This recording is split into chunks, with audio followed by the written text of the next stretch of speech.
Hürmetli kitap anlıqçılar, Ulug'bek Hazinesi 1. qism 12. mavzuni o'qishni boshlaymiz. Mana eshak ustida yenicha o'ltirib olgan Ali qushchi 4 tugini yetilab, Urgut tog'lari etikidagi jilg'ini bo'ylab ketyotdi. Karvonning keynida Ulug'bek madrasasining talibi Miram Chalabi ismli 16-17 yoshlar atrofidagi mo'nlichoq eshak ustida mugdab o'tiradi. Ular Samarqanddan tunigun yarim kecha bilan yo'lga chiqqan. Tong otquchi yo'l yurib, Subhi bilan shu jilg'ining ustidagi yong'oqliqqa kelib qo'ngan edi. Ular boshqalarning ko'rib qolishidan ansirab, kun bo'yi yong'oqliqda dam olib, namoz digar bilan yana yo'lga chiqqan edi. Ali qushchining mo'ljallashicha, tong otqucha ajdaho g'arga yetib berish kerak edi.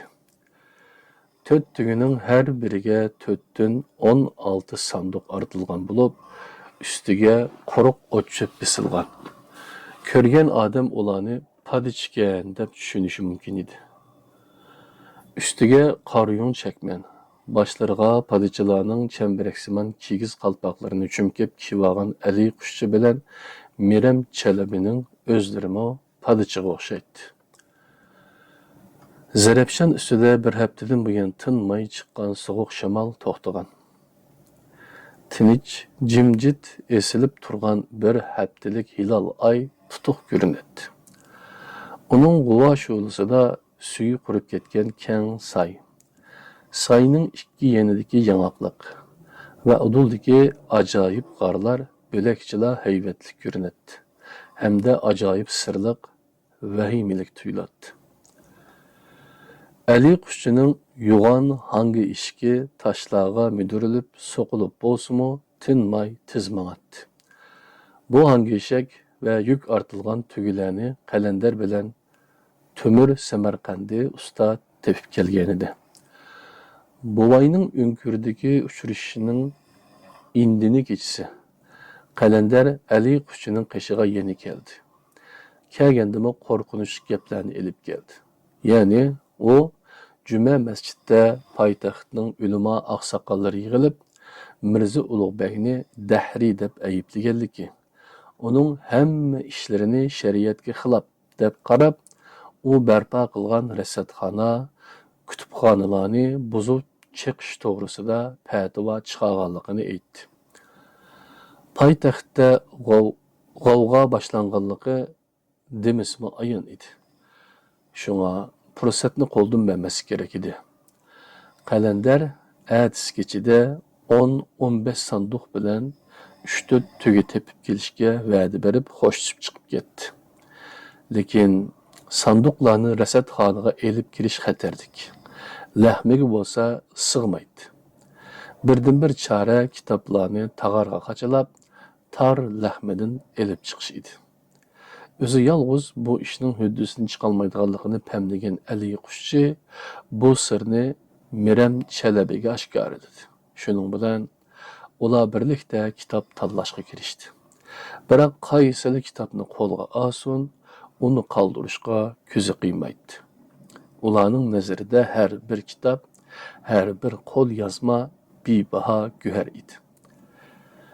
Ali qushchi qo'lidagi asarni varaqlab oxir qattiq xo'rsinib joyiga qo'yib qo'yishga majbur bo'ladi. Lekin Mavari Unnahir danishmanlarining asarlariga kelganda u chidab turolmadi. Ustozi eng mohir xattatlarga ko'chirtib, ko'k, qizil va sariq xurumni muqovalatgan bu ko'rkam nodir kitoblarni qoldirishga vijdoni chidamadi. Alimlar alimi Abu Rayhan Buruni Muhammad ibn Ahmad hazretlarining halrang yipakka o'ralgan Al-Qanun al-Mas'udi, Mizanul Hikmat va Kitob us-Saydana degan asarlarining o'zila bir tar bo'ldi. Shayxur Rais atalgan Abu Ali ibn Sina hazretlarining Kitob-ush-Shifa va Kitobun Nejat nomli asarlari bo'lsa, bir tağarğımı sığmadı. Ustazının ipek qağazdagi sızgan jadvalleri bilen xattatlar tıx köçürüp bulanmagan risalalarini mu tağarğı qaçalashning amali bo'lmadi. Şuna ularni qalin kimxapqa urab alayda ayırıp qo'ydi. Kitap, kitap, kitap. Mana ustazning ajoyib mahorat bilan qog'ozdek nepiz qilingan ahu terisiga ko'chirilgan suyumlik risolasi Divanu Lugati Türk. Mana Cennet Makan Ustaz Qazizade Rumi öz qo'li bilan bitgan Riyaziyat nomliq asari. Shoirlar peshvosi deb atalgan Ömer Hayyami Hazretlarining Zerhel Muqavilat nadir şiirlar toplumi. Onun yanında alimlar serdari Ebu Abdullah Muhammed İbni Musa el-Harazimi Hazretlerinin mehmelge oralgan kitap el-Muhtessar fi Hisab el-Cebir ve el-Vel Muhabele. Kitap el-Muhtessar fi Hisab el-Cebir vel Muhabelesi. Ustazı cenidimmi aziz ko'rilgan, qash ko'zlariga surtib o'qiydigan bu kitoblarni u qandoqmi tashlab ketadi? At o'gin bu kitoblar yo'qolib ketsa, ustozga nima deb javob beradi? Ali Qushchi tanlab olgan asarlar kutubxonadagi kitob va qo'l yozmalarning 10dan biriga to'g'ri kelmaydi. Lekin shuning o'zila 40 tag'ardan eshib ketdi. Ular avval bu tağarlarını birinci qavatdagi quduqqa elib tushdi. Andın sham yondurib, qap qarang'u tar lahmidan sirtqi to'shishga boshladi. Kechqurun sal qarang'u tushganda boshlangan bu ish tun yerimidan oshganda aran tugadi. Sal o'tgandan keyin sanduq ortilgan tugilarni yetilab, qalindar bilan Tömür Samarqandi usta yetib kelishdi. Töteylen kitaplarını sandıklara joylashtirdi. Her bir sandıqqa 2,5-3 tağadın kitap sığdı. 16 sandık kitapni 4 tögege artıp, üstüge quruq ot çöp bastı. Kitaplarının qanchalik eg'ir ekanligini faqat shu chog'da bilindiki, 3-4 patman yükke pisand qilmaydigan nar tugilar kitap bilan liq to'lgan sandıqlar ostida asta tevrinib, arang qo'zg'aldi. Mana akşamdan beri ular yolda bo'ldi. Bugun jilg'i bo'yidagi yangaqliqda tugilarni cho'ktirib qo'yib demelishdi. Bu yerlarda odam shalong bo'lsa-mu, har ehtimolga qarshi kunduzi yo'l yurmadi. Mavara unnahir beshiga qora kunlar tushdi. Hamma yoqda paylaqchi, har joyda jasus. Shunga ehtiyot qilish shart. Yana 3-4 gün persah musafini aman isen besip ejdiha g'arga berib olsa bas ishining uyoqi xudo buyursa o'ngishliq bo'lar. Ali Qushchi ejdiha g'arni buningdan 15-16 yil burun ko'rgan. O illiq kuz fasli edi. Arqar ovlashni yaxshi ko'radigan Mirza Ulug'bek 50 ga yaqin mahram bilan Urgut tog'lariga ovga chiqqan edi. Arab arg'umoqlarga minib olgan navkarlar yugurik ov itlarini agashtirib, tong sahar bilan tog'larga chiqib ketadi va top-top arqarlarni qo'rishib olib, sayga haydab tushadi. O'qiya tutib, archi daldisiga yushrinib olgan baglar va amirlar bo'lsa, o'zlarini daldiga olib, bu ürkügek canavarlarga o'q uzishadi. Kechqurunlari olja algan arqar go'shidan tunur kavib pishirib, ko'p archizarliqlarga tikilgan ipak chetirlarda tang atqucha bazmi qilishadi. Ba'zida o'qiyachilar yardım bilan bo'ldigan ovdin zerikkan Mirza Ulug'bek eng yaqin do'stlaridan 3-4 ni agashtirib tog'larga chiqib ketadi. Kunlarning birida o Ali Qushchi bilan Amir Arslanni atlarni egarlab, ov tayyorligini tizlatishga buyurdi. Qarishqandek shu kuni havo buzilib, soğuk şamal chiqib ketgan edi. Biroq atigandan beri qapoqlari turilib, xomush yurgan Mirza Ulug'bek taqqa chiqqandala peshonasidagi qo'riqlar yeshilib, liviga kulgi yugurdi. U oqqudek go'zal, oppoq arab arg'amqini choptirib, goh soylarni kechib o'tsa, goh davollarga chiqib, ipakdek mayin tovlangan o'riklik va yong'oqliqlarga, texchi bahor peyzini yo'qotmagan yayloqlarga uzoq tikilib qoladi. Lekin Ali qushchilar yetib kelishi bilanla yana ot choptirib ketadi. O go'yo ovlashnimi esidan chiqarib, tabiatning go'zal manzarasiga maftun bo'lib qolgandek qiladi. Lekin sal o'tgandan keyin qarishqandek bulutlar to'plashib, yomg'ir yog'ishga boshladi. Birdamda tog'u toshlar orasida kichik eriqlar hosil bo'lib, suvlar sharqirab eqishga boshladi. Ali qushchi bilan Amir Arslan Mirza Ulug'bekka yetishib olib, qaytib ketish to'g'risida maslahat berdi. Shoh hazratlari rozi bo'lib, etining beshini orqasiga burdi. Lekin dal shu paytda chig'ir yo'l bo'yidagi orjizorlikdan yo'g'on ikki arqar etilib chiqdi-da, toshlarni sharoq-shuruq qilib pastga qarab ushqandek yugurdi. Buni ko'rgan Mirza Ulug'bek arab arg'amiqini ochiq qopchiladi. Ali qushchi o'zini o'ngshab, "To'xtang shohim" deb bo'g'icha Mirza Ulug'bek orjizorlikqa sho'ng'ib kirib, ko'zdan g'oyib bo'ldi. Ali qushchimi etini qamchiladi. Uning usti-bashi chiliq-chiliq ho'l bo'lib ketgan holda orjizorlikdan chiqqanda Mirza Ulug'bek pastda sharqirab eqiyotgan suvdan o'tib, yana bir jilg'ining yon bag'rida ot choptirib ketyotdi. Uningdan xeli yiroqda ikki arqarning minguzi ko'zga chaliqatdi. Ali qushchi, "To'xtang ustoz, kelkun" deb to'g'lig'icha jilg'idan o'tib, sharqirab eqiyotgan suvga qarab ot choptirib ketdi. U birdamdala leyib ketgan suv bo'yiga yetib berishi bilan orqasidan "Aloydin Ali" deb to'g'lagan ovozi anglandi. Lekin to'xtashning amali bo'lmadi. Egizdan burandek tushib kelayotgan shosh ot o'zini kelkunga qattiq urdi va tashlog'a qaqilib so'qilib yurib, soyning nariqi tarafiga o'tib oldi. Ali qushchi faqat shu chog'dala keyniga burilib qaradi. Amir Arslan Tarxon soyning o tarafida ot o'ynatib turadi. U qora arg'amoqni qamchilab bir nimalarni deb varqiraydi. Lekin qattiq kishnab osmonga chopchiyotgan arg'amoq shovqinlanib kelayotgan salga tushishga jur'at qilolmaydi. Amirning so'zini anglashga fursat yo'q edi.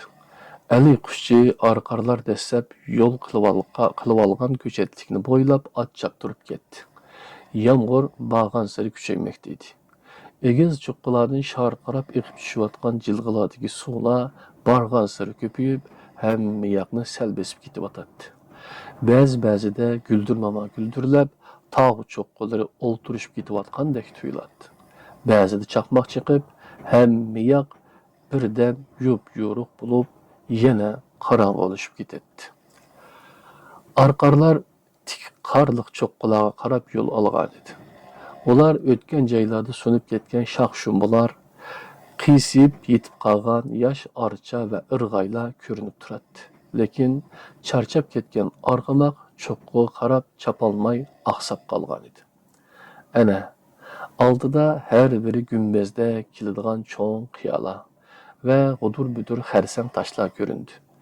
Bir-birining ustiga mingashgan bu cho'ng qiyolar pastga qarab qiysaygan bo'lib, go'yo hozirla ag'durilib tushib, hamma yoqni kum-paykum qilib o'tadiganidek tuyuladi. Arqarlar bu qiyolar orasidan o'tgan bo'lishi mumkin. Lekin ustozchi, Ali qushchi dir titrab mang'amay qolgan etidan tushib, sharqirab yig'ayotgan yomg'irda uduldagi egiz qiyoni aylanib chiqdi. Qiyoning bir tarafi o'ltirishib, tubi yo'q o'pqan hosil qilgan edi. Ali qushchi hayron bo'lib to'xtadi-da, o'ngkurda bir narsa qimirlayotgandek tuyulib, hayajonlangan holda "Ustoz" deb varqirib etdi. Shu an qayerdadir yaqinda bir yerdan Mirza Ulug'bekning harg'in va hayajonli ovozi keldi. Ali qushchi, azizim. Ovoz pastki o'nkirdan emas, yuqoridan kelgan edi. Ali qushchi ikki cho'ng toshning orasidan o'milib o'tib, birinchi qiyoning tepsida qiysib qolgan xarsang toshning ostida, to'g'risi qorong'u o'nkirning og'zida turgan ustozni ko'rdi. Uning beshida bo'ki yo'q, yalang'och edi. Oq tugining yungidan to'qilgan chakmini michida ho'l bo'lib ketgan bo'lsa-mu, lekin uning ko'zlaridan bo'lakcha bir hayronlik chiqib turadi. G'ar, dedi u, nima uchundir shivirlab. Cheki yo'q bir g'ar, Ali qushchi. O'zingiz omonmi? Etingiz nerede ustoz? Yiqilib qoldi. Mirza Ulug'bek pastga qorong'u o'pqanni ishoratladi. Bu yoqimang, Ali. Shu chaqda kaynidan chaqmoqchi qilib, qop-qorong'u g'ar bir daqiqa yurdi. G'arning og'zi tor bo'lsa-mu, ichi keng, qubbisimon edi. Kirimizmi? Dedi Mirza Ulug'bek. Ali qushchi uning ovozidagi taraddudni sezib, g'arga birinchi bo'lib kirdi. G'ardan pur qilib uchib chiqqan ko'k kaptarlar uni bir cho'chitib o'tib, paloqlig'icha osmonga parvoz qildi. Ularning ko'zlari qorong'uga o'gangan bo'lg'achqa, g'arning qushlar ovu yasavaqan qubbisimon turusi, yerda cho'lib yotgan ovular va qushlarning pay qanotlarini ko'rdi. Qirliq tosh tap, Ali. O't yoqmoq kerak. Ali qushchi timsiqlab yurib, yerdan ikki dona qirliq tosh topdi. Mirza Ulug'bek chekminining qo'ltiqidan ozroq tivit ilib, pilik yasadi. Pilik ot olgandan keyin uni qo'riq cho'plarga tutib gulxan yoqdi. Yaltiroq ko'k qizg'ish toshlardan hosil bo'lgan bu g'ar gulxan sho'lisida ajoyib julolanib, chaqnab ketdi. G'ar haqiqatan cheksiz edi. U sirliq lahmiga o'xshash bo'lib, taqqa kirib ketadi. Ali qushchi ko'nglikini qilichga bog'lab, mash'al qildi-da, o'nkirga kirdi.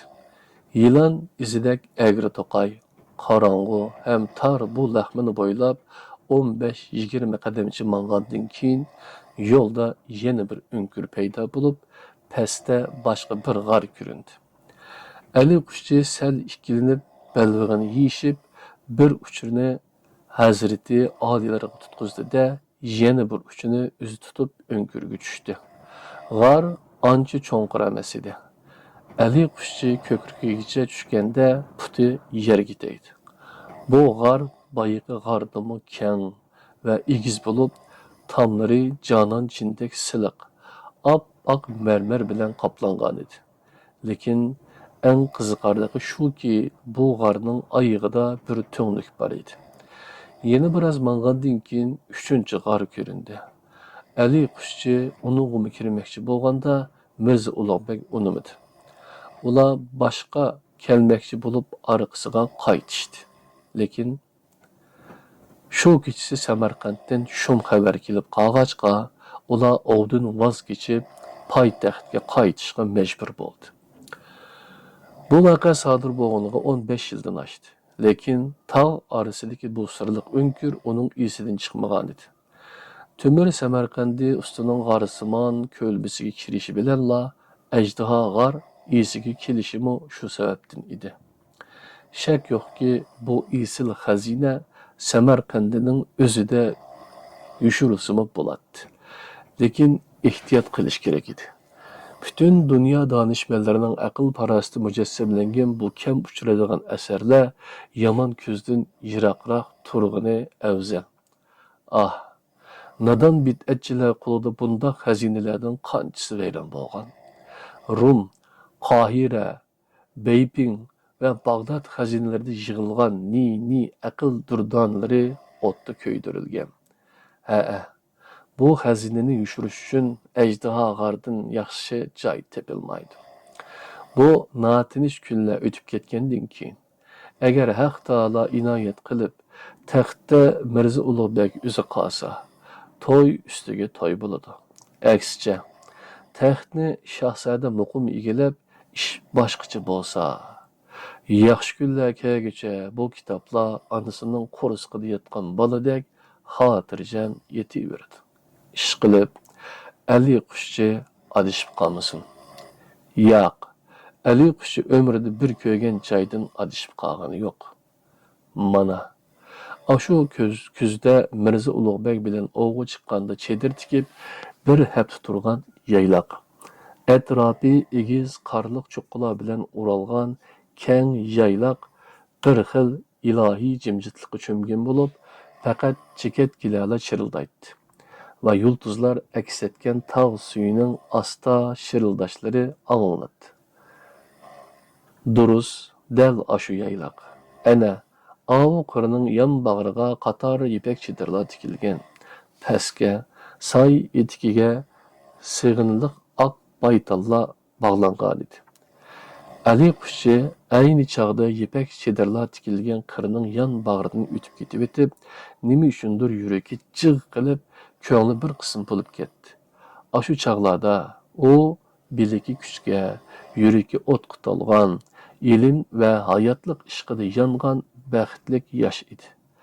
El xalqimo asoyish edi. Ali qushchi bilan Mirza Ulug'bek yana ko'plagan ulug' ishlarni qilish, ilm babida nurg'unlagan nodir asarlarni yaratish va kashfiyotlarni barliqqa keltirish maqsadida edi. Yillar ko'zni yumib ochqicha o'tib ketdi. Aşı illiq kuz kunlari, yulduzlar parlayotgan tinish kechalari ustoz bilan mana shu edirlarda tenha aylanib yurib tuzgan piyollari va yoshlik orzularining yuzdan birimi amalga oshmadi. Heyhat, bu shumpalak shundoq shafqatsiz, shundoq muruvvatsiz ekan.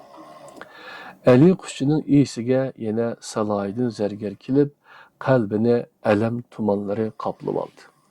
Ustozning shuncha yaxshilik ko'rgan bu ota-bolaning bundoq kupurona qilmishlari uni har bir aslagancha qiynab, iztirobga soladi. Faqat shu ota-bola bo'lsa maylidir-ku. Ali qushchi shu kuni Mavlona Muhiddinning qaytib kelib etib, yana bir ko'ngilsiz voqeaning guvohchisi bo'lib qoldi. Salohiddin zargar bilan yanala xiyolan bas munoziralashib ketayotgan Ali qushchi Shoh Zinda qabristonligiga yaqinlashganda odamzotsiz tor ko'chalarning biridan Murusga xurjun atib, ustiga yamoq chapan kiyib olgan bir gadoy chiqib qoldi. Ali qushchi dastlabda uningga e'tibor qilmadi. Lekin gadoyning huduqib keyniga dojig'anligini ko'rib, ixtiyorsiz holda to'xtadi. Gadoymi to'xtadi-da, qo'l quvushtirib g'alati hijaydi. Him Mevlana Ali qushchi. Assalomu alaykum. Apirin. Ali qushchi o'z ko'ziga ishonmay gangirab qoldi. Ustiga juldur chapan, beshiga filtilari to'zib, paqtis chiqib ketgan, taqiya kiygan bu gadoy poytaxtdan nomi chiqqan shoir Mir Yusuf Xilvati edi. Nima bo'ldingiz, aziz birodar? Mir Yusufning ko'zlari aloq-jaloq bo'lib atrofga qarab oldi. Ehtiyot qilish kerak, Mevlana. Valiahd Shahzoda yolg'iz Mirza Ulug'bekning emas, uning barcha sheriklarini bostirishi mumkin. Kaminining nasihatiga kiring. Bu urush mojarolar Besqut shahardan chiqib, g'eribona kun o'tkazib turmoq kerak. Mir Yusuf Xilvati shundoq dedi-da, Murusdagi xurjunni ruslab, uduldagi tor ko'chaga kirib ketdi. Ali qushchi uning orqasidan gangarab turib qoldi va shu yil bahorda bog'i maydonda berilgan bir ziyofatni esiga oldi. Butun shahardagi ilm ahli, mashhur shoirlar, naqshchi sozandalar yig'ilgan bu bazmida Mir Yusuf Xilvati Hazreti oliylariga atab yozgan bir she'rni o'qib bergandi. She'rning oxirgi misralari hamon uning esida edi. Boğunuz fəth etib şöhrət qazanğan cümlə dünyani, bu aləm körməgəy əmdi onun dək zati əlani. Dilipak atınız ömrün nuru rəhmətki toldurdu, elib şahana namıqa xaqani Səid unvani. Olanın şöhrəti şani müyəssər bulmağan gerçə, lekin bu dəm görürsüz də həmmə məshu musani. Qaranki köktü yulduzlar harem içre kenizlerdek, Haqanim işqidı yangay münevver eylep asmanni. Heyha! Gece gündüz ustazның ayığı yıkılıp, onunla qaside yazıp yürgen bu şair, bugün Mirza Ulug'bekning taxt ve hakimiyetten ayrılganlığını bayqab, öz jenini qutquzish ko'yiga tushibdi. Xilvatiga o'xshash munofiqlar nihoyatda ko'p bo'lganlikdan bo'lsa kerak, tunigun Ali Qushchining onasi Tilla bibi yana kelib, she'rda bo'layotgan ishlarni tilga olgach, uni bag'riga besib uzoq yig'ladi. Va shahardan chiqib ketib, biror joyda yushirinib turishga da'vat qildi. Ham yig'lab yalvordi. Mehribon ana bilmaydi-ki, Ali Qushchi xilvatini doğrayolmaydi. Ustozning beshiga kun tushganda Mevlana Muhiddinga o'xshash uningdan yuz o'riyolmaydi. Mubodo Allohning qudrati bilan Mirza Ulug'bek yana o'z taxtida o'ltirib qolsa, bu odamlar nima qila? Hech narsa ko'rmagandek yana uningga sajda qilarmi? Ya bundoq qilishga vijdoni chidamasmi? Ali Qushchi bu xiyollardan yuragi o'rtanib, bo'g'ilib ketayotgandek bo'ldi-da, o'zini o'zi masxara qilib kuldi. Nima uchun buni ajablanasan? Bundoq vafosizlik odam bolasining asli xususiyati emasmi? Nodon odamning aql, idrok va yaxshiligi emas, qilich va shamsharga, boylik va toj taxtga sodiq ekanligi sana ayon emasmi? Bu haqiqatni nini danishmanlar, shoir adiblar tasvirlagan emasmi? Buni bilib turib, yana nimishqa qayg'urasan, Mevlana Ali? Ali Qushchi orqasiga qarab, aşı yomg'irliq kuz kuni arqar ovlash uchun chiqqan tog' cho'qqilariga burildi. Tong atay deb qolgan bo'lsa kerak, uduldagi egiz cho'qqining to'pisi aqirishga boshladi. Go'yo surtilgandek yaltirab turgan ay ustida nohid yulduzi chaqnaydi. Go'yo surtilgandek yaltirab turgan ay ustida nohid yulduzi chaqnaydi.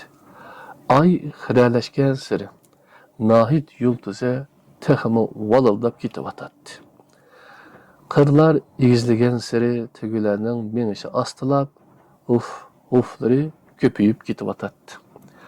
Ajdaha g'arga yaqinlashganda tugularning mangolmasligi ehtimolga yaqin edi. O holda sanduqlarni eshaklarga ikki-ikkidan ortib chiqishga to'g'ri keladi.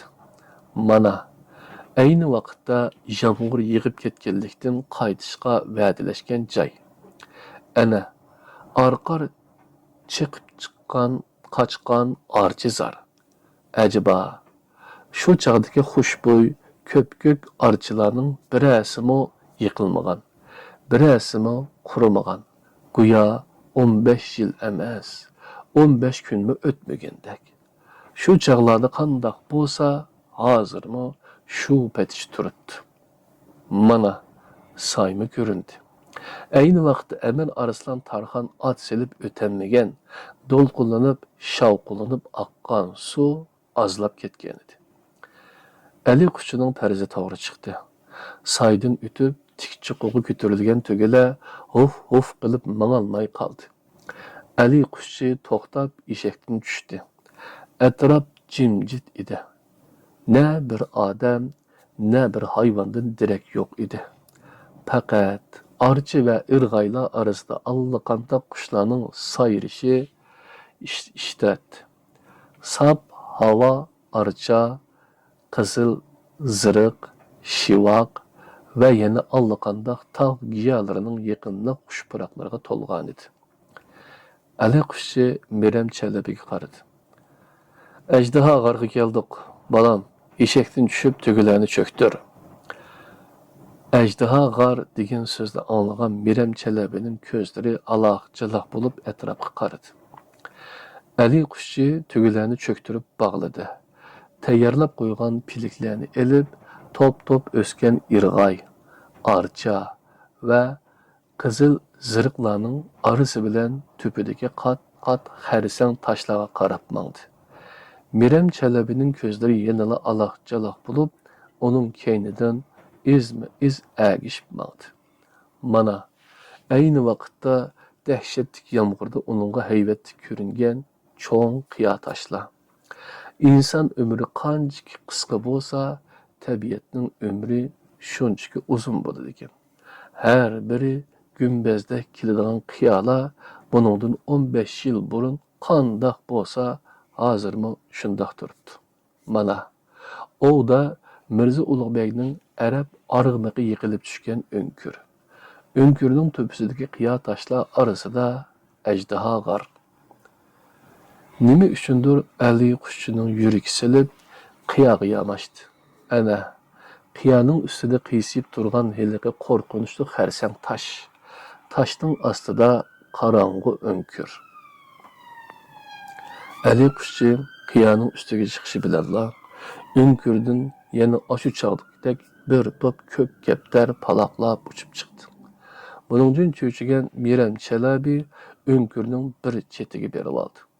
Ali qushchi uning qo'lidan tutib kulimsirdi. Qo'rqma balam, nomi ajdaho g'ar bo'lsa-mu, ajdahosi yo'q buning. Ali qushchi qo'lidagi o'zi yasab olgan mash'alni yondirib, g'arga birinchi bo'lib kirdi. Tamlari yaltiroq ko'k qizil taşlardan iborat bu cho'ng g'arning kavlaklariga qushlar o'va selib olgan, yerda to'zigan paylar, bozilgan o'valar va tuxum shakarlari turadi. Ali qushchi qo'lidagi mash'alni beshidan egizroq tutib, g'arning ichkari tarafiga qarab mangdi. Mana, qorong'u lahma solga burilganda to'nglik ko'rindi. To'nglikka sanduq sig'mamdi. Sig'adi. Faqat bir tüp chiqqan taşlarning qirlarini sal chepib etish kerak. Ali qushchi Mirəm Çələbining qo'liga esilib, pastga o'ngirga tushdi. Canan çilinek siliq aq mermerden bina bo'lgan katta g'armi 15 yil ilgirigidekla turadi. Sanduqlarni shu yerga joylashtirib, to'nglikni yugan taşlar bilan itib tashlash kerak. Ali qushchi mürüsidagi tog'ni ag'dirayotgandek oromliq. Ali qushchi mürüsidagi tog'ni ag'dirayotgandek oromliq his qildi. Ular g'ardan qaytib chiqqanda keng vada көз aptipaga cho'milgan bo'lib, qizil ziriqlarning qizg'uch yupurmoqlari quyosh nurida cho'g'dek valildab, yap-yeshil orichilar xuddi yuyungandek yashnab ketgan edi. Pastda xarsang taşlar orasidagi ko'chatlikda yotgan tugilar to'pidan qarasa xuddi yugan taşlarga o'xshash ko'rinadi. Mirəm Çələbi ko'zlarini yugan ichib, haybatlik tog'larga tağ bağrıda acayip tavlangan ürük sarğa, goya yangınga uçurgandek lavuldap durgan qizil ziriqlarga ve qaraqan köçetlerge heyran bulup tikilip qaldı. Ali qushchi onun yelkisiga qo'lini qo'yib, "Ufkam", dedi hayacanlanib. Bu acayip önkürni mavari o nerede faqat 3 kishi biladi. Biri Mirza Ulug'bek, biri Faqir, biri sen. İlim əhlinin yol başçısı Mirza Ulug'bek bütün dünyanın her qaysı joylaridan toplagan bu eng nadir xazinini ushbu yerga yushiramiz. Bu xazina bizga nisb bo'lmasa, kelgusi avlodlarga nisb bo'lar. Shu maqsadda yaxshi zamonlar kelguchi bu g'ar ulug'vor bir sir bo'lib qolg'ay. Bu sirni hatto do'st yaranlaring, ata-onangmi bilmasin ukam. Bu so'zimga yalğız Allah Taala şahittir. Dilingda hatta Haq Taalaga ixlos qilib qasam qilgan. Mirza Çələbi qiblaga qaraganicha ko'zlarini yumib, pichirlab turib qasam qildi. Hurmatli kitob anglag'uchilar, 12. mavzu tugadi. Ulug'bek xazinasi 1. qism 13. mavzuda davom qilamiz.